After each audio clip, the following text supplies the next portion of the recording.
तो चलिए स्वदेश आर के इस बुलेटिन को आगे बढ़ाते हैं। अभी तक आपने सुना कि क्या मार्केट दिग्गज की राय निकल कर आ रही है, आने वाले समय में किस तरीके का ट्रेड देखने को मिल सकता है, जहां पे उनका कहना था कि भारतीय बाजारों की जो ग्रोथ स्टोरी है और इंडिया की जो ग्रोथ स्टोरी है वो इंटैक्ट है। कई सारे सेक्टर्स है जहां पे अभी भी निवेश के मौके निकल कर आ रहे हैं। जैसे ही जियोपॉलिटिकल टेंशन खत्म होती है फिर से बाजार तेजी का रुख दिखा सकता है। पर चलिए अब बात करते हैं आज किस तरीके का ट्रेड देखने को मिला बाजार में। तो 4 दिनों की भारी बिकवाली के बाद आज बाजार में थोड़ी सी रौनक लौटती हुई नजर आई है। निफ्टी की बात करें तो दिन के निचले स्तरों से करीब 350 अंकों का सुधार देखने को मिला। वहीं 16,000 के ऊपर जाकर निफ्टी बंद हुआ। वहीं बैंक निफ्टी में भी काफी अच्छी रिकवरी देखने को मिली। पर ब्रॉडर मार्केट में किस तरीके की पिक्चर सामने आई, ये जानने के लिए आइए चलते हैं मेरी सहयोगी मानसी दवे के पास। मानसी बताइए।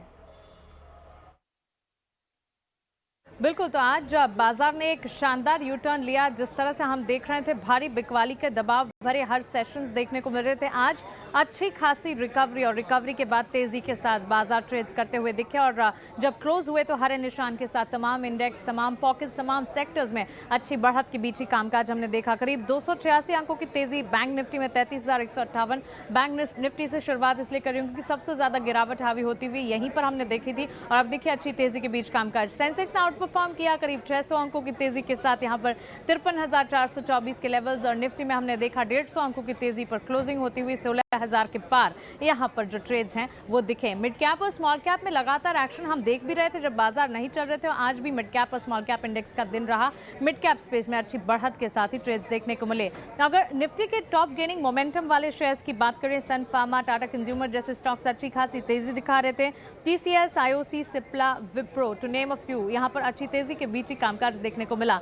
इस तेजी भरे बाजार में गिरावट भी कुछ स्टॉक्स में हावी होती हुई दिखी, जैसे कि हमने देखा Hindalco, ONGC, Tata steel, Britannia जैसे स्टॉक्स लाल निशान के साथ ट्रेड करते हुए वहां पर बिकवाली का दबाव भी नजर आया। इस बीच अगर सेक्टर स्पेसिफिक बाजार को समझने की कोशिश करेंगे, हर सेक्टर हर पॉकेट में तेजी रही। सिर्फ और सिर्फ मेटल को छोड़ दीजिए, आज एक रिवर्स एक्शन मेटल स्पेस में देखने को मिला, जहां हर तरफ हम तेजी जब बाजार गिरते हैं मेटल स्पेस में देखते हैं। आज मेटल स्पेस परफॉर्म नहीं कर पाए, लेकिन इसके अलावा FMCG, IT, auto, private bank space, सरकारी बैंक स्पेस, हर तरफ अच्छी तेजी के बीच ही कामकाज देखने को मिला।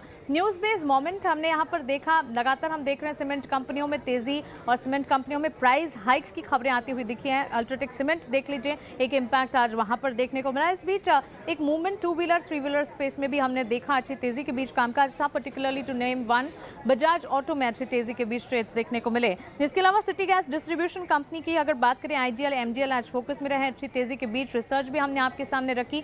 आईजीएल में करीब 10% की तेजी पर क्लोजिंग दिखी और 5% की बढ़त पर एमजीएल में भी ट्रेड्स देखने को मिले। सीएनजी प्राइस हाइक की जो खबरें आई, इससे सिटी गैस डिस्ट्रीब्यूशन कंपनियां भी फोकस में रही। और साथ ही तमाम सेक्टर्स, तमाम पॉकेट्स में अच्छी बढ़त के बीच कामकाज नजर आया। तो क्लियरली एक पॉजिटिव क्लोजिंग देखने को मिली, जहां बाजार में शुरुआत कमजोरी के साथ हुई थी। शानदार रिकवरी और रिकवरी के बाद अच्छी खासी तेजी पर बाजार आज क्लोज होते हुए दिखे। धन्यवाद मानसी, आज का पूरा मार्केट राउंड अब दर्शकों के सामने रखने के लिए। तो क्लियरली कई सारे सेक्टर्स यहाँ पे और कई सारे स्टॉक स्पेसिफिक एक्शन देखने को मिला, जहाँ पे फिलहाल इस बिकवाली पर थोड़ा सा ब्रेक लगता हुआ नजर आया।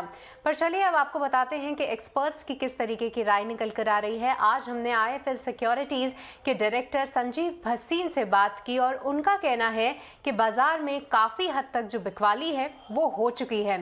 इस समय निवेशकों को डर कर बिकवाली करने के बजाय डटे रहने की जरूरत है। आइए सुनते हैं उनका क्या आउटलुक निकल कर आ रहा है। मार्केट इतनी ज्यादा ओवरसोल्ड और कैपिचुलेशन है कि 1000 पॉइंट की तेजी दिख रही है। मुझे नहीं पता 2 दिन में आए, 4 दिन में आए, लेकिन बहुत फास्ट आएगी। You will get a 500 point spread on an opening one of these days. Markets oversold और कैपिचुलेशन में हो चुकी हैं। This is the time, if you are a trader you should be only on the long side. अब जो मंदी करने वाले थे हट गए, फंस गए। अब आपको 500 से 1000, 16,700 से 16,900 and we'll take it from there. पहले ये 1000 पॉइंट तो कवर कीजिए। दूसरी बात डिम्पी जी, जैसे मैंने आपको कहा, आई एम अगेन रीट्रेटिंग, मई के पहले हफ्ते में 19,000 एंड बियॉन्ड। तो अगर आप ये 1-1.5 महीना देख सकते हैं तभी आप कमाएंगे ना। That is the share market for you. तो you have to be brave when others are fearful, and that is the only way. अब मैं ये नहीं कह सकता बिकॉज लोग बाग ज्यादा कमिटेड है, लेकिन बने रहिए, please don't get capitulated by this incident, because India is going to be in a sweet spot. रोज क्रूड का भाव, रोज डाउ फ्यूचर से रोज ऐसे चलेगा नहीं।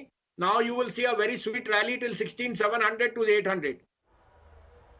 तो ये थे मार्केट एक्सपर्ट संजीव भसीन, जहां पे निफ्टी में आने वाले समय में काफ़ी जल्दी वो 1000 पॉइंट्स की रैली की उम्मीद कर रहे हैं। पर आज ही हमने बात की मैक्स लाइफ के CIO मिहिर वोरा से, और वो थोड़े से सतर्क साउंड कर रहे हैं। उनका कहना है कि फिलहाल बाजार में काफ़ी अनिश्चितता है, पर साथ ही उनका ये भी कहना है कि कई सारे सेक्टर्स हैं जहां पर निवेश के काफ़ी अच्छे मौके फिलहाल निकल कर आ रहे हैं। आइए सुनते हैं उनका क्या कहना है। बाजार में अनसर्टेनिटी, अनिश्चितता तो काफी है, और ये जिस तरह से कमोडिटी प्राइसेस ऊपर जा रहे हैं, खास करके ऑयल है और इवन व्हीट वगैरह जो है, जो यूक्रेन और रशिया में काफी बड़ी मात्रा में प्रोड्यूस होते हैं, नेचुरल गैस है, तो उससे जो अनसर्टेनिटी जो क्रिएट हुई है लास्ट 15 दिनों में, वो एक चिंताजनक विषय है। भारत, हमको पता है कि अपना जो ऑयल है उसकी काफी बड़ी रिक्वायरमेंट इंपोर्ट करता है, और एक ये ग्लोबल कमोडिटी है, तो इसमें जो इंपोर्ट प्राइसेस होते हैं वो भी बढ़ रहे हैं। तो इस तरह से अनिश्चितता बढ़ रही है, मार्केट्स भी करेक्ट हुए हैं। तो इसमें कितनी चिंता ऑलरेडी मार्केट ने डिस्काउंट कर ली है, वो एक बड़ा कॉल है, एक बड़ा टफ कॉल है, लेकिन ये at some point in time investors को ये कॉल लेना पड़ेगा। तो बेहतर यही है कि हम मार्केट्स को ऑब्जर्व करें, और ऐसे कोई स्टॉक्स हों जो मिस हो गए थे लास्ट 2 साल में, क्योंकि बहुत बड़ी तेजी हुई थी, भाव बढ़ गए थे, लेकिन काफी सारे स्टॉक्स 20%, 30%, 40% डाउन आए हैं। तो स्टॉक पिकिंग करने का जो है धीरे धीरे करके चांस लेना चाहिए। चलिए अब आगे बढ़ते हैं और अब फोकस करते हैं क्रिप्टो करेंसी वर्ल्ड पे, जहां पे आज भारत में जो वित्त मंत्री निर्मला सीतारमन ने क्रिप्टो करेंसी में सरकार के लिए रेवेन्यू की संभावना देखते हुए बयान दिया है। जहां पे इंडिया ग्लोबल फोरम में एक सवाल के जवाब में वित्त मंत्री ने कहा कि अगर क्रिप्टो में भारतीय फ्यूचर देखते हैं तो मैं इसमें रेवेन्यू की संभावना देखती हूं। और इसी मौके पर उन्होंने कहा कि रिजर्व बैंक इस साल अपनी डिजिटल करेंसी लॉन्च कर देगा, जिससे बड़े पेमेंट्स करने में काफी आसानी होगी। Process gets duly completed, the ministry would sit and probably mull over it, which is required because we need the executive to be sure that we are not, crossing any legal requirements. Post which we'll come out with saying what's our position on it. I know you've sort of led me to say, are we regulating it or are we banning it? I'm not getting into it now. But after that, after the consultation, yes, we'll be talking about it. And I'm glad you welcome the taxation. Many Indians have seen a lot of future in it. And therefore, I see a possibility for revenue in it. और अब बात रूस Ukraine के युद्ध के side effects की, जिसने पूरी दुनिया में बिगाड़ दिया है तेल का खेल।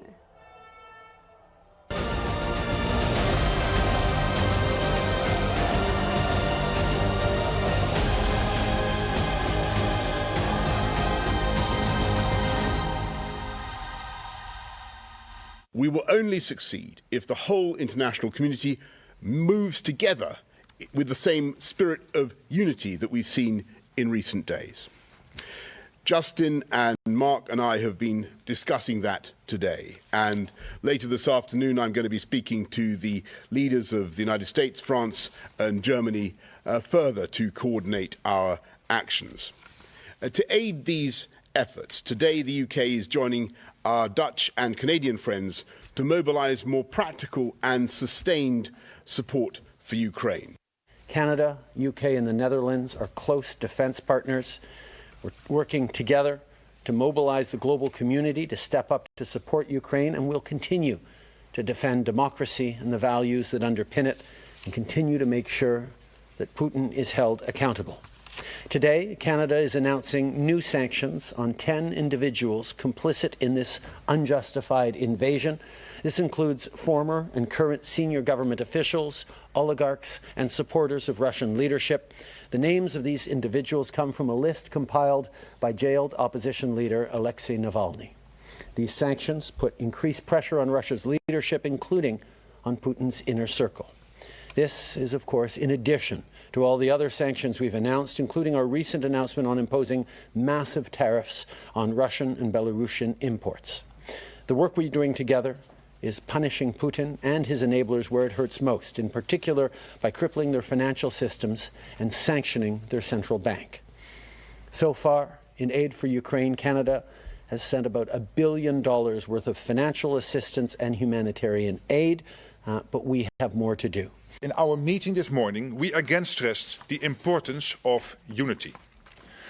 To all Ukrainians, we say this: your courage and your resistance, exemplified by President Volodymyr Zelensky, deserves our utmost respect. Your resolve is our resolve. We will continue to stand by you. In the past few days, aid and military supplies have been sent to Ukraine from the Netherlands, as well as the UK and Canada. And we will continue to do everything we can to help Canada. The Netherlands is prepared to consider, and we are all prepared to consider, all possible sanctions that can help put pressure on Russia. चलिए इस पर और बातचीत करने के लिए हमारे साथ जुड़ चुके हैं नवनीत दमानी, जो कि वीपी कमोडिटी रिसर्च हैं Motilal Oswal financial services limited की तरफ से। नवीन सर, बहुत बहुत शुक्रिया हमसे बात करने के लिए। मेरा पहला सवाल आपसे यही होगा कि आज जो रूस की धमकी आई है उससे $140 के आसपास क्रूड पहुंच गया था।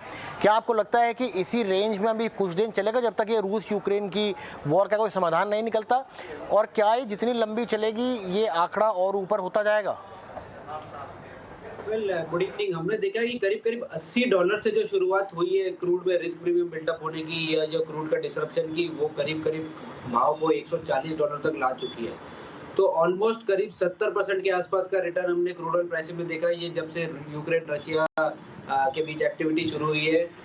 बट मेरा मानना ये है कि ये कहां तक जा सकता है, जब तक कोई ठोस सैंक्शन यूएस की तरफ से नहीं इम्पोज किए जाते या जब तक रशियन ऑयल का मार्केट में, ग्लोबल मार्केट में कहीं ना कहीं बहिष्कार नहीं होता या डिमांड कहीं से पूरी तरह से मैच नहीं होती है, तब तक उसके इस एक पर्टिकुलर लेवल के ऊपर क्रूड प्राइस को ले जाना मेरे हिसाब से थोड़ा सा डिफिकल्ट होगा। बाजार धारणा के हिसाब से रशियन क्रूड ऑयल करीब $20 से $24 डिस्काउंट में अवेलेबल है मार्केट में, और अगर हम बात करें तो इंडिया और बहुत सारे नेशन वहां से अभी भी क्रूड खरीद रहे हैं। तो इसका ये मतलब है कि सैंक्शंस कहीं ना कहीं थोड़े से अभी भी उतना दबाव नहीं बना पा रहे जितना प्राइसेस रिफ्लेक्ट कर रही है। तो मेरे हिसाब से बहुत ज्यादा हायर लेवल्स की फिलहाल कोई गुंजाइश नहीं नजर आ रही है, और जब तक यूएस की तरफ से कोई ठोस सैंक्शन नहीं आते या थोड़ी भी नरमी आई इस रुख में जो यूक्रेन रशिया के फिलहाल जो चल रहा है, या ईरान और यूएस के बीच में जो ट्रीटी साइन होने की बात चल रही है, तो जितना प्रोडक्शन रशिया की तरफ से ऑफसेट होगा, कहीं ना कहीं आधा प्रोडक्शन यूएस और ईरान के डील की तरफ से वापस बाजार में आ जाएगा, जिसका बहुत बड़ा इंक्रीमेंटल इफेक्ट हमको प्राइसेस में नहीं देखने मिलेगा। तो मेरा मानना ये है कि $135-40 पे काफी हद तक सारी अबनॉर्मलिटीज प्राइसिंग हो चुकी है, और यहाँ से अबनॉर्मल अपसाइड देखना थोड़ा सा डिफिकल्ट होगा। जो सर आप बात कर रहे हैं कि रूस से जब सब लोग डीलिंग करने की बात कर रहे हैं, आपने भी कहा कि ईरान और यूएस है, वहाँ पर भी तेल के सप्लाईज हैं, और क्या क्या ऑप्शंस हैं ना, और क्या आप रूस को डीलिंग करके पेट्रोल के जो क्रूड के प्राइजेस हैं उनको तब भी कंट्रोल में रख सकते हैं in terms of supply? Russian prices, Russia में आपको अगर बताऊं तो करीब 7 बिलियन बैरल का सरप्लस जो रहता है रशिया की तरफ से, वो बाजार में आता है एक्सपोर्ट होते हुए। कुछ उनका खुद का कंजम्पशन है और बाकी बाजार में आता है बिकने के लिए। बट अगर ईरान की तरफ से जो डील हो जाती है तो करीब 2.5 से 3 मिलियन बैरल इमीडिएटली बाजार में आ जाएगा, जो कि प्राइसेस को उतना दबाव में नहीं डालेगा जितना मार्केट अभी फिलहाल एस्टिमेट कर रहा है। उसके साथ साथ में ओपेक नेशंस की तरफ से भी कहीं ना कहीं 4 लाख बैरल हर महीने बढ़ाने की बात हो रही है, और ग्रेजुअली वो इतने ऊंचे भाव पे उसमें भी रिवीजन होगा, और मुझे लगता है कि वो भी जो 4-5 लाख बैरल तक अटका हुआ है वो 1 मिलियन बैरल तक जा सकता है। तो almost 50% 60% of the Russian output offset हो जाएगा इस तरह से। और अगर इंक्रीमेंटल डिमांड में थोड़ा भी स्लो डाउन हमको देखने मिला तो मेरे हिसाब से प्राइसेस में कूल ऑफ बहुत जल्द आ जाएगा। डिमांड इसी तरह कंटिन्यू रही तो थोड़ा बहुत प्राइसेस में दबदबा अभी भी बना रह सकता है, जो कि प्राइसेस को $125-140 के रेंज में ले जा सकते हैं। बट मार्केट कहीं ना कहीं अब बहुत तेजी के रूप में आ गया है, और $180-200 तक की भी रिपोर्टें हम पढ़ने लग गए हैं, जहाँ पे क्रूड में वो भाव भी पॉसिबल हो सकते हैं। तो वो भाव तभी पॉसिबल होंगे जब यूएस कोई बहुत ठोस कदम उठाएगा, बहुत मेजर सैंक्शन इंपोज करेगा, और जब तक वैसा नहीं होगा मेरे हिसाब से हम क्रूड ऑयल के शॉर्ट टर्म टॉप के आसपास ट्रेड कर रहे हैं। सर, अगर हिंदुस्तान की बात करें, अभी चुनाव खत्म हो चुके हैं, तो अब जो प्राइसेस हैं वो पास ऑन तो होने हैं। हरदीप सिंह पुरी ने इस बार की थोड़ा सा इशारा भी कर दिया है कि ये तो मार्केट फोर्सेस से ड्रिवन है और उस हिसाब से इलेक्शंस की वजह से नहीं रोके गए थे, लेकिन करीब 75% से ज़्यादा दाम बढ़ चुके हैं क्रूड के, लेकिन वो पास ऑन नहीं हो। क्या आपको लगता है कि पूरे के पूरे पास ऑन करेगी भारत सरकार, या कहीं ना कहीं एक्साइज ड्यूटी से या किसी और तरीके से कुछ रिलीफ देगी लोगों को? जी, मैं इकोनॉमिक एक्सपर्ट तो नहीं हूँ ये सब चीज पर डिटेल देने के लिए, बट मैं ये बता सकता हूँ कि जब पिछली बार रिवीजन हुआ था क्रूड ऑयल प्राइसेस का डोमेस्टिक मार्केट में, तब भाव करीब $78-79 के आसपास चल रहे थे, और फिलहाल करीब $130 के आसपास भाव चल रहे हैं। तो ऑलमोस्ट 50% से ऊपर का जंप हमने क्रूड ऑयल प्राइसेस में आते हुए देखा है। और डोमेस्टिक क्रूड ऑयल प्राइसेस जो कि रिटेल निवेशक खरीदते हैं, उसमें कोई भी तरह का इजाफा नहीं देखा है लास्ट कुछ 1.5 से 2 महीनों में हमने। तो ऑफ कोर्स भाव में तो कहीं ना कहीं अपसाइड देखने मिलेगा। मानने वाली बात यह है कि ये एक्साइज के थ्रू कितना कर्टेल किया जा सकता है और कितना ओएमसीज को पास बैक किया जा सकेगा और कितना रिटेल निवेशक इसमें बेयर करेंगे, वो देखने वाली बात है। और उसकी क्लैरिटी मुझे लगता है अगले 4-5 दिनों में हमको देखने मिल जाएगी, क्योंकि इलेक्शन ओवर हो गए हैं, इलेक्शन के नतीजे भी लगभग आने वाले हैं। तो उसके बाद में कहीं ना कहीं एक एक्शन आएगा जहाँ पे पेट्रोल डीजल के प्राइस फिर से रिकैलिब्रेट होंगे, और अपसाइड की तरफ मुझे लगता है कि काफी बड़ा झटका रिटेल निवेशकों को देखने मिल सकता है।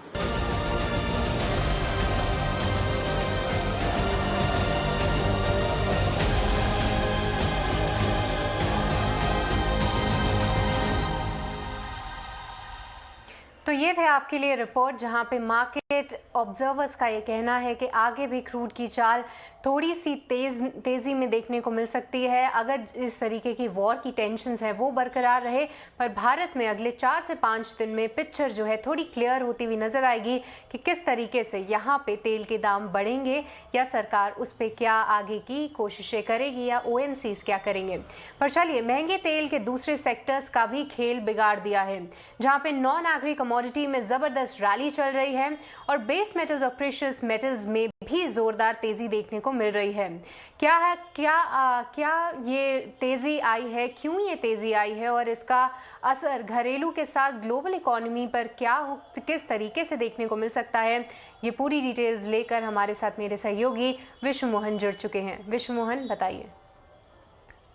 देखिए, अगर प्रेशियस मेटल्स की बात करें तो सेफ हेवन बाइंग का यहाँ पर फायदा मिल रहा है। उनको लग रहा है कि रिस्की एसेट से पैसा वापस निकल रहा है और वो पैसा कहीं ना कहीं शिफ्ट होगा ही, तो यही एक एसेट क्लास है जहाँ पर अच्छे रिटर्न की उम्मीद हो रही। तो क्रिप्टो और इक्विटी मार्केट से पैसा निकलकर बुलियन की तरफ आ रहा है। लेकिन बेस मेटल्स की अगर बात करें तो यहाँ पर सप्लाई की चिंता हावी हो गई है। बेस मेटल्स की बात करें तो एल्युमिनियम रूस से सप्लाई होता है, तो लग रहा है कि आने वाले समय में सप्लाई कम हो सकती है। इसके अलावा डिमांड को लेकर लगातार डिमांड बढ़ रहे हैं, कई देशों में इंडस्ट्रियल एक्टिविटी बढ़ रही है, उससे डिमांड लगातार बने हुए हैं। अगर रूस और यूक्रेन के जो युद्ध जो शुरू हुए थे 24 फरवरी को, उसके बाद से भी अगर आप बात करें तो उसके बाद से जो तेजी आई है तो निकेल में करीब करीब 202% की तेजी, और पिछले 2 दिनों में ही दोगुना होने वाली कमोडिटी, पहली बार कोई कमोडिटी है जो 2 दिनों में उसके प्राइस दोगुना हो गए हों। निकेल वो ऐसा बन गया, ये ऐतिहासिक रैली हम निकेल में देख रहे हैं, और हमने देखा कि LME पे अब ट्रेडिंग भी सस्पेंड हो गया है। इसके अलावा जिंक की बात करें तो 24 फरवरी से अब तक यानी करीब करीब 2 हफ्ते में 25% से ज़्यादा की तेजी हम जिंक में देख चुके हैं। कॉपर 13%, एल्युमिनियम 13%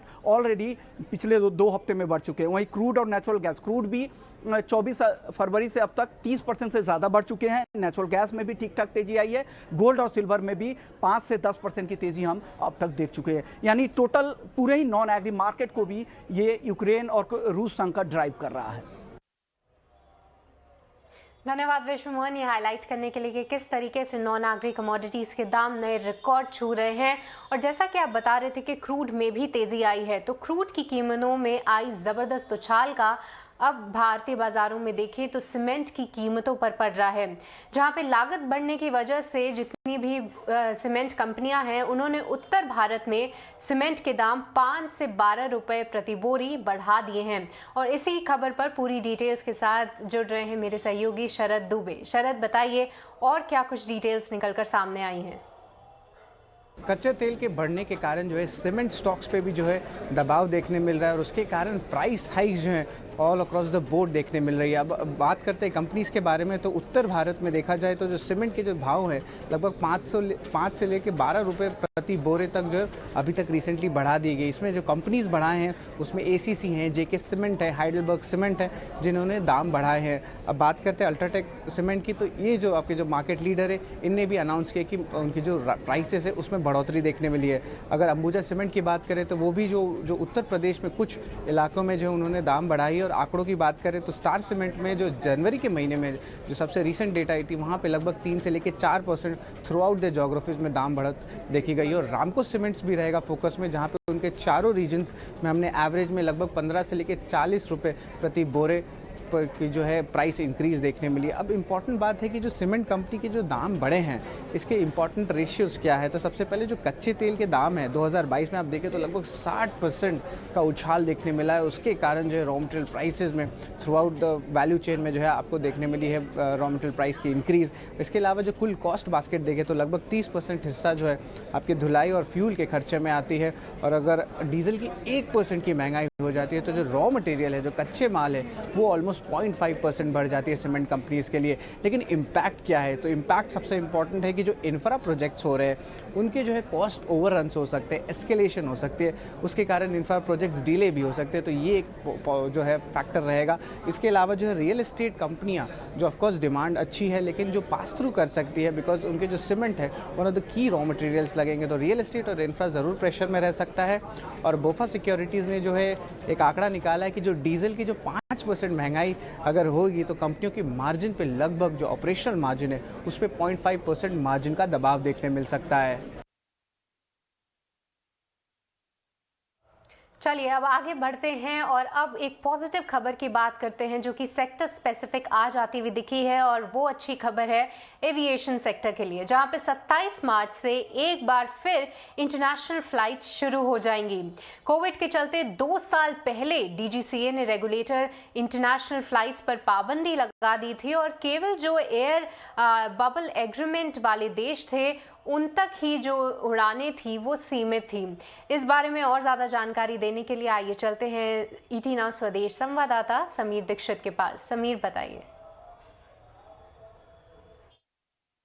एविएशन सेक्टर के लिए बिल्कुल ये बड़ी खबर है, जहां सरकार ने रेगुलर इंटरनेशनल पैसेंजर फ्लाइट को 27 मार्च से दोबारा शुरू करने का फैसला किया है। ये दूसरा अटेम्प्ट है जिसमें सरकार 27 मार्च से रेगुलर इंटरनेशनल पैसेंजर फ्लाइट को खोलने जा रही है, जो कि न सिर्फ भारतीय एविएशन के लिए बल्कि जो तमाम एयरलाइन जिन पर कोविड के चलते काफी दिक्कतें आ रही थी, मसलन एयर इंडिया है या फिर विस्तारा एयरलाइन, स्पाइस जेट या इंडिगो, इनके लिए काफी राहत की बात है। हम सभी को पता है कि मार्च 2020 में कोविड के चलते सरकार ने रेगुलर इंटरनेशनल पैसेंजर फ्लाइट पर रोक लगा दी थी। हालांकि बाद में एयर बबल एग्रीमेंट के तहत चुनिंदा देशों के साथ में ये passenger flight, international passenger flight चल रही थी। लेकिन अब जब नया फैसला 27 मार्च से लागू होगा तो जो एयर बबल एग्रीमेंट अभी तकरीबन 40 मुल्क के साथ भारत का है, ये एयर बबल एग्रीमेंट भी 26 मार्च के बाद खत्म हो जाएगा। तो एविएशन सेक्टर के लिए बड़ी खबर, रेगुलर इंटरनेशनल पैसेंजर फ्लाइट 27 मार्च से शुरू होने जा रही है।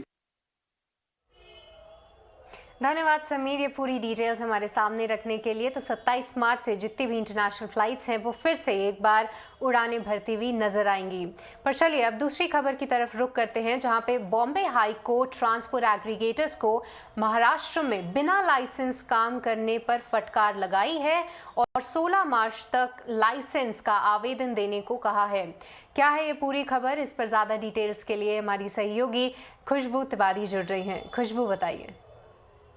महाराष्ट्र में जितने भी कैब एग्रीगेटर्स या ट्रांसपोर्ट एग्रीगेटर्स हैं जैसे ओला और ऊबर, उन सभी के लिए एक सख्त गाइडलाइंस बॉम्बे हाई कोर्ट ने कहते हुए कहा है कि 16 मार्च तक उन्हें एक लाइसेंस के लिए आवेदन देना होगा, एग्रीगेटर के लाइसेंस के लिए। दरअसल ये अब तक बिना किसी एग्रीगेटर लाइसेंस के काम कर रहे थे महाराष्ट्र में। जो केंद्र सरकार की गाइडलाइंस है motor vehicles amendment development act और मोटर व्हीकल्स एग्रीगेटर गाइडलाइंस 2020 उन सब के तहत उन्हें लाइसेंस के लिए आवेदन देना होगा। 16 मार्च तक अगर वे आवेदन नहीं देते हैं तो उसके बाद वे अपनी सर्विसेज आगे राज्य में नहीं बढ़ा पाएंगे, या फिर अगर उनकी आवेदन रद्द हो जाता है, खारिज हो जाता है, आगे नहीं बढ़ पाता, मंजूरी नहीं मिलती, तो भी वे अपनी सर्विसेज को आगे नहीं बढ़ा सकते हैं।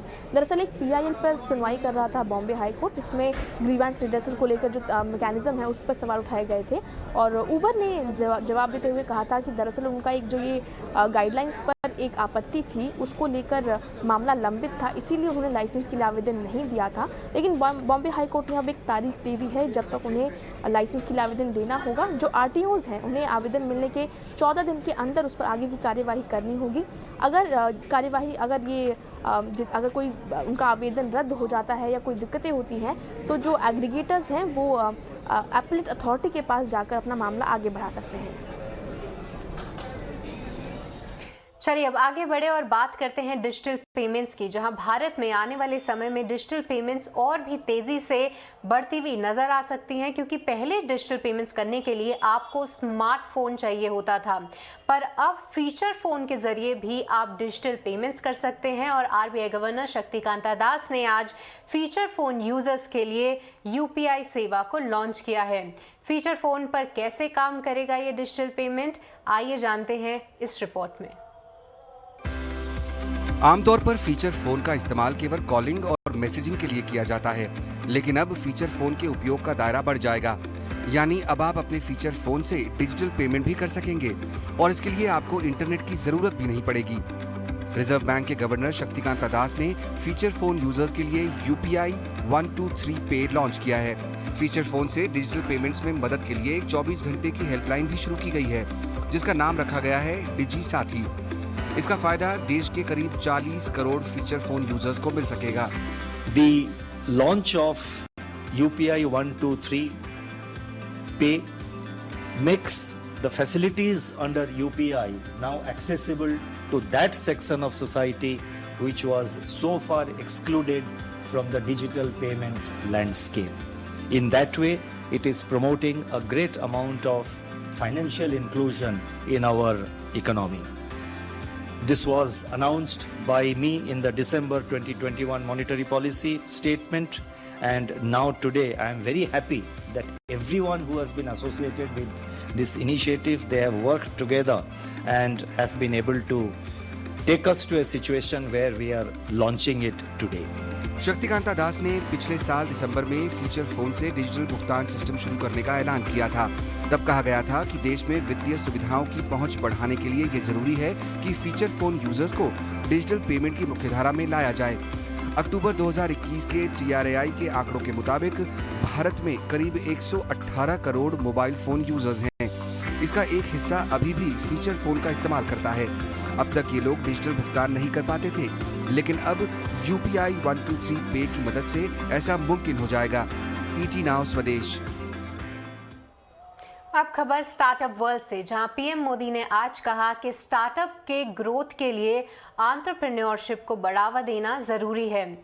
Financing for growth and aspirational economy webinar में बोलते हुए PM मोदी ने इनोवेशन और नए बिजनेस क्षेत्र पर फोकस करने की जरूरत पर जोर दिया। आइए सुनते हैं उनका क्या कहना है।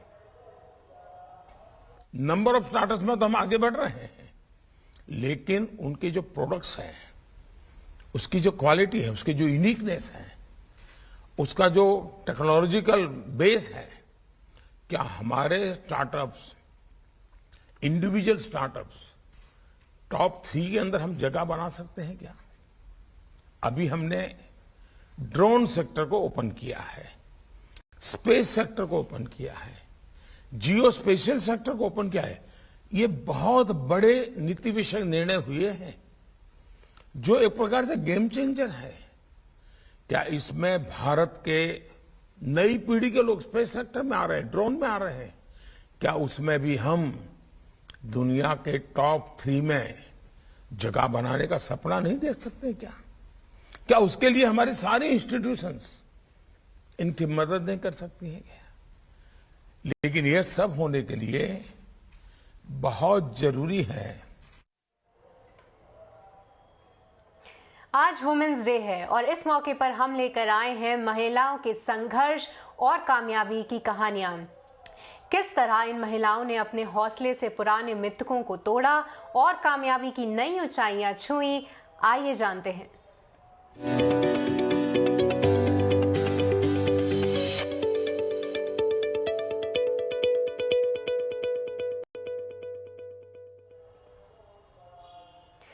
और सबसे पहले इस सीरीज में बात करते हैं एक ऐसी महिला की जिसने उम्र की तमाम बंधनों को मात देते हुए एक ऐसे स्टार्टअप को खड़ा किया जो आज दमदार बिजनेस कर रहा है। मिलते हैं उन्हीं बिजनेस दादी से।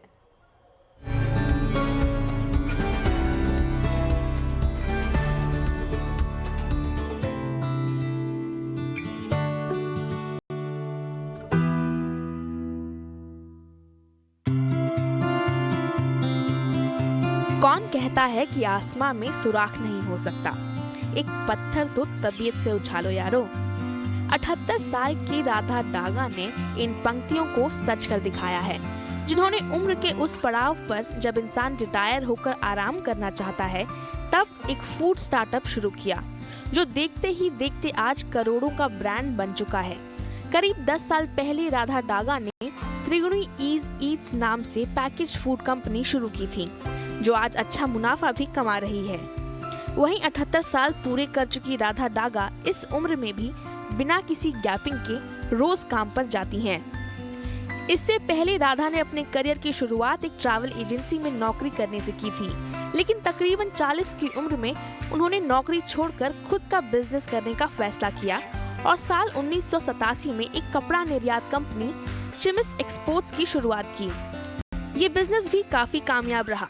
इसके बाद उन्होंने साल 2010 में गारमेंट फैक्ट्री की शुरुआत की और दिन रात एक कर उस बिजनेस को भी सफल बनाया। लेकिन उनका सपना शुरू से ही फूड बिजनेस की तरफ था और इसी सपने को पूरा करने के लिए उन्होंने 69 साल की उम्र में त्रिगुणी ईट्स बिजनेस शुरू किया और लोगों को होममेड भोजन का स्वाद दिया।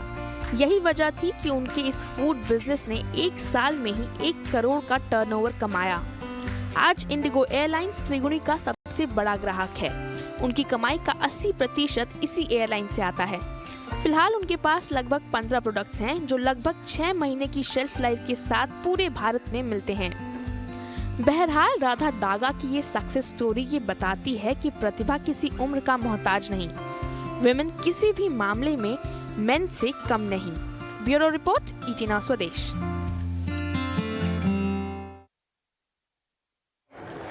चलिए, इस बारे में बात करने के लिए हमारे साथ खुद राधा डागा जुड़ रहे हैं, तो उनसे उनका बहुत बहुत शुक्रिया। राधा जी, आपका जुड़ने के लिए आपका स्वागत है इंटरनेशनल वुमेन्स डे के मौके पर हमारे साथ जुड़ने के लिए। सबसे पहले हम आपसे यही जानना चाहेंगे कि एक उम्र में जब लोग रिटायर होने की बात करते हैं, जब सोचते हैं कि अब आराम से समय बिताएंगे, तब आपने स्टार्टअप खोलने का विचार आपके दिमाग में कैसे आया?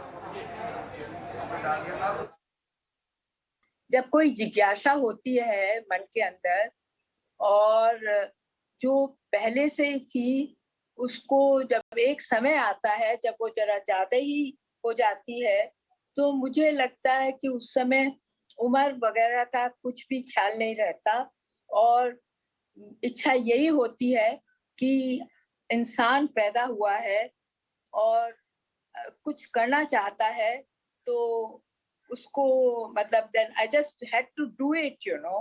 मेरे को अपना एक्सप्रेशन जो मैं करना चाहती थी, उस समय एज का दिमाग में नहीं आता है। उस समय जब काम जो भी करना है, कोई अंदर से आपको प्रेरणा दे रहा है, तो आप उसको करना चाहते हैं। राजा जी, इस स्टार्टअप को शुरू करने से पहले भी आपने कई तरह के एक्सपीरियंसेस लिए हैं। अक्सर स्टार्टअप्स में कहा जाता है कि यंग होना चाहिए, यूथ इज द एनर्जी, लेकिन यहाँ पे आपकी जो पुरानी सेवाएं थी, उनका जो एक्सपीरियंस था, वो आपको किस तरह काम आया और आपने कहाँ कहाँ काम किया इससे पहले, थोड़ा बताइए हमें। मेरी जिंदगी की कहानी ये है कि मैं अपना एक्सप्रेशन चाहती थी, इसलिए सबसे पहले मैंने सोशल वर्क करा और लेडीज को जॉब दे करके मैं शर्ट्स बनाती थी और दूसरे लोगों के लिए, एक्सपोर्टर्स के लिए। तो वहां से क्योंकि मैं क्वालिटी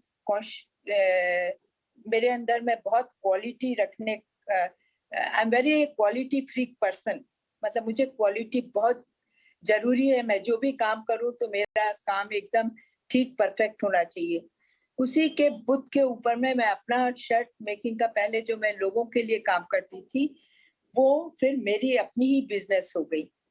और सबसे ज्यादा मेरे को अंदर से आनंद और खुशी होती थी कि एवरेज लोगों को, जब मैंने सोशल वर्क शुरू करा था तो मेरे पास में कोई भी ऐसा आदमी नहीं आने को लिए तैयार था कि जो मेरा क्या कहते हैं, जो मेरी सोशल वर्क के लिए आकर के कोई क्वालिफाइड आदमी आकर के मेरे लिए काम करे।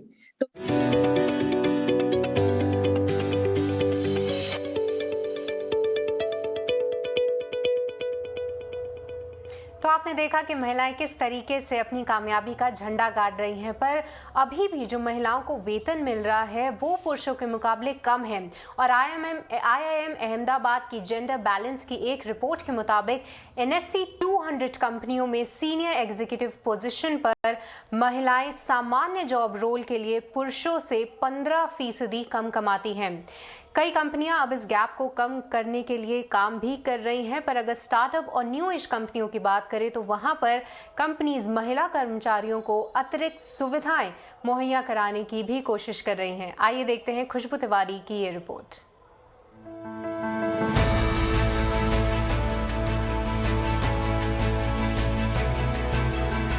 अब भारत में कई स्टार्टअप्स महिलाओं की भागीदारी बढ़ाने के लिए कदम उठा रहे हैं। रोबोटिक्स कंपनी एडवर्ब टेक्नोलॉजीज के कुल वर्कफोर्स का 30% महिलाएं हैं और वे अब इसे बढ़ाकर 50% करने की तैयारी में हैं। वहीं यूनिकॉर्न स्पिनिंग महिलाओं कर्मचारियों के लिए साल में 12 दिन का पीरियड लीव दे रही है। खाता बुक ने भी कुछ मामलों में अनलिमिटेड छुट्टियां और बच्चे के प्राइमरी केयर गिवर के लिए पूरी तरह से पेड छुट्टियों का ऐलान किया है। वहीं इवन कार्गो एक ऐसा स्टार्टअप है जो अमेजॉन, फ्लिपकार्ट जैसी कंपनियों में डिलीवरी पार्टनर और ई-वैन के ड्राइवर जैसे जॉब्स के लिए भी महिलाओं को तैयार कर रहे हैं। वेयर हाउसेस का, वर्क स्टेशन का, लॉजिस्टिक्स का, वो सारा पुरुषों के द्वारा पुरुषों के लिए ही बनाया गया था। उन्होंने नहीं सोचा था कि शायद महिलाएं भी इस क्षेत्र में आएंगी और काम करेंगी। तो इस वजह से जैसे एक बहुत ही बुनियादी सुविधा होती है कि एक वॉशरूम जो होता है वो बनाया जाए, तो वो केवल पुरुषों के लिए था, महिलाओं के लिए था ही नहीं। तो महिलाओं के लिए शुरुआत की गई थी कि हर एक वर्क स्टेशन में एक वॉशरूम हो, उनके बैठने की जगह निर्धारित करी गई, उनके लिए अलग किस्म की सुविधाएं करी गई। NSE 200 की कंपनियों में भी महिलाओं और पुरुष के बीच में फर्क दिखाई देता है। इन कंपनियों में पुरुषों के 2.25 करोड़ रुपए की औसत आय के मुकाबले महिला एग्जीक्यूटिव की औसत आय 1.91 करोड़ रुपए है, यानी महिला एग्जीक्यूटिव को लगभग 15% कमाई मिलती है। IIM अहमदाबाद की एक रिपोर्ट में इसका खुलासा किया गया है। कई कंपनियां इसमें सुधार कर रही हैं, वहीं दूसरी ओर महिलाएं एंटरप्रेन्योरशिप में भी आगे आ रही हैं।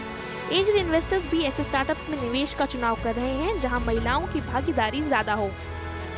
हम ऐसे इवैल्यूएट करते हैं कि कंपनी जो है वो जेंडर न्यूट्रल है और जो कंपनी की जो बिजनेस जो है वो भी जेंडर न्यूट्रल है एंड वहाँ पे उनकी जो एम्प्लॉई बेस है या उनकी जो सीनियर मैनेजमेंट है सब में विमेन की, महिलाओं की पूरी रिप्रेजेंटेशन। अब कई कंपनियां हाल ही में मां बनी कर्मचारियों के लिए फ्लेक्सिबल टाइमिंग्स और डे केयर की सुविधाएं दे रही हैं। मैनेजर जैसी पोजीशन हो या सीनियर एग्जीक्यूटिव, स्टार्टअप्स हर रोल में महिलाओं की संख्या बढ़ाने पर काम कर रहे हैं। खुशबू तिवारी की रिपोर्ट, ET नाउ स्वदेश।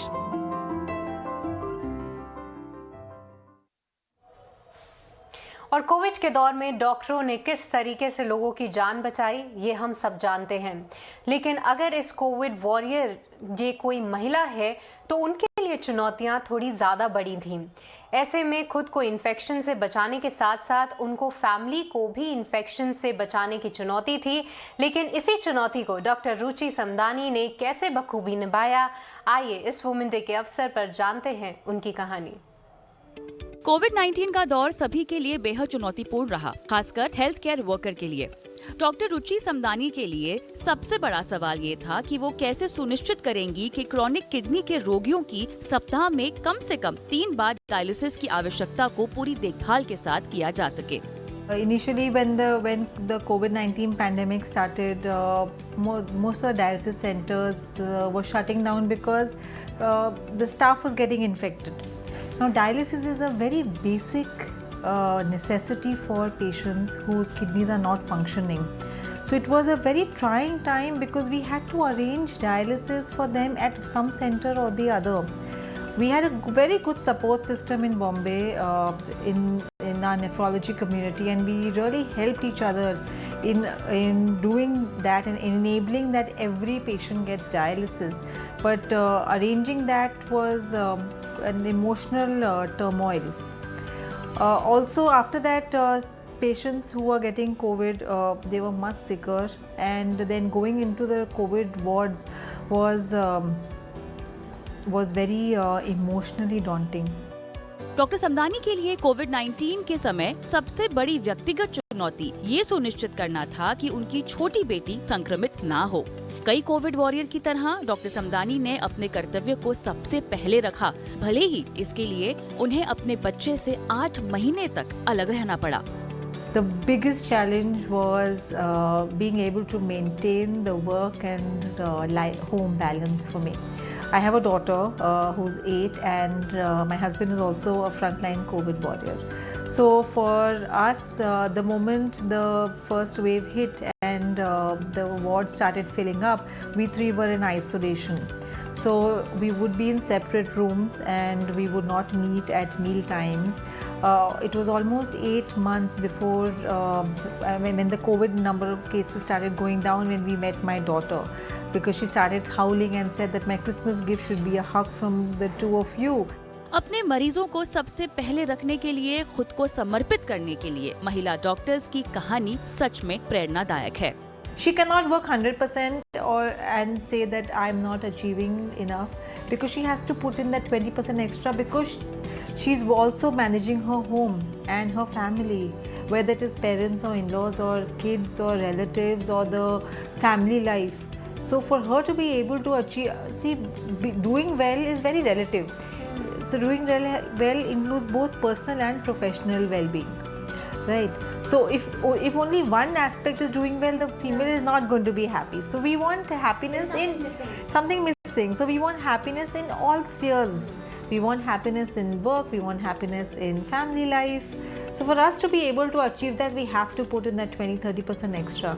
Only then we'll be able. But I know that women can do that because they are made of steel. They are so strong. अब आपके लिए एक और ऐसी प्रोत्साहन भरी कहानी लाते हैं जहां पर हम जानते हैं कि सपने तो हर कोई देखता है, लेकिन हर कोई उस सपने को पूरा करने की कोशिश करते रहता है, पर कई बार ये सपने पूरी नहीं भी होते। लेकिन ऐसे भी कुछ लोग हैं जो दिन रात एक कर देते हैं अपने सपने पूरे करने के लिए। ऐसी ही कहानी है निर्मला वाघले की, जिन्होंने 36 सालों का एक लंबा इंतजार किया, पर आखिरकार अपने सपने को पूरा कर ही लिया। 17 साल की उम्र में महज 9वीं क्लास पास करने के बाद निर्मला वाघेला की शादी हो गई। हालांकि वो आगे की पढ़ाई करना चाहती थी, लेकिन अपने परिवार की रोक टोक की वजह से हायर एजुकेशन की डिग्री हासिल करने के लिए उन्हें 36 सालों का लंबा इंतजार करना पड़ा। बिजनेस का जो काम था ना हमारे मिस्टर को, टेलरिंग का, उसमें भी हम लोग का 24 मशीन था और उसका सिलाई काम, तो कपड़े सब हाथ से बटन लगाना, काज करना, तो फिनिशिंग करना, वो सब मैं करती थी। तो मैंने कम से कम 15 साल किया वो भी। फिर बाद में बच्चे लोग का स्टडीज़ था, उन लोग का फिर ट्यूशन्स वगैरह रहेगा तो उसमें हेल्प देती थी उन लोग को कि उनको किधर जाना है, तो मैं उनका सब ये कर लेती थी कि नहीं आप जाओ, वो बच्चे लोग का मैं सपोर्ट कर दूँगी करके, तो उनका बाय हार्ट मैं ले लेती थी। तो वो सब देखने के बाद मेरे को वापस हुआ कि नहीं नहीं मेरे को खुद को भी तो कुछ करना चाहिए, तभी जाके इंटरेस्ट बढ़ गया मेरा भी कि नहीं मैं कर सकती हूँ करके। श्रीमती वाघेला ने ठान लिया था कि जब भी उन्हें जीवन में मौका मिलेगा तो वो अपनी पढ़ाई फिर से शुरू करेंगी। एक बार जब उनके बच्चे सेटल्ड हो जाएंगे तब वो फिर से अपनी पढ़ाई शुरू करेंगी। और उन्होंने खुद से किया ये वादा पूरा किया साल 2016 में, जब उन्होंने अपनी 10वीं की परीक्षा पास की और फिर 2018 में इकोनॉमिक्स में ग्रेजुएशन करने के लिए मुंबई के SNDT कॉलेज में दाखिला लिया। मैं 10 बजे काम पूरा करके निकल जाती थी, 10:30 बजे यहाँ से। 12 बजे का कॉलेज था, तो मैं कॉलेज का पूरा अटेंड करके शाम को 6 बजे तक घर पे आती थी। घर पे आने के बाद फिर पहला घर का पढ़ाई मैं रात को करती थी। 11 से लेकर 2-2:30 बजे तक पढ़ाई करती थी। निर्मला वाघेला ने साबित कर दिया है कि पढ़ाई उम्र का मोहताज नहीं होती और उन्होंने अपने सपने को साकार किया। कि हम लोग सोचेंगे कि आज 60 हो या 70 हो, एज का कोई ये नहीं है, तो बाद में हम लोग को इंटरेस्ट है तो हम लोग कर सकते हैं, लेकिन सब मैनेज कर सकते हैं, वो मैं कॉन्फिडेंस से बोलूँगी। क्योंकि मेरे को इंटरेस्ट है सब में। कोई अगर बोला कि ये करना है तो मैं उनको सपोर्ट करने को तैयार हूँ कि नहीं अपन करेंगे करके, तो उस चीज़ के लिए मैं रेडी हूँ।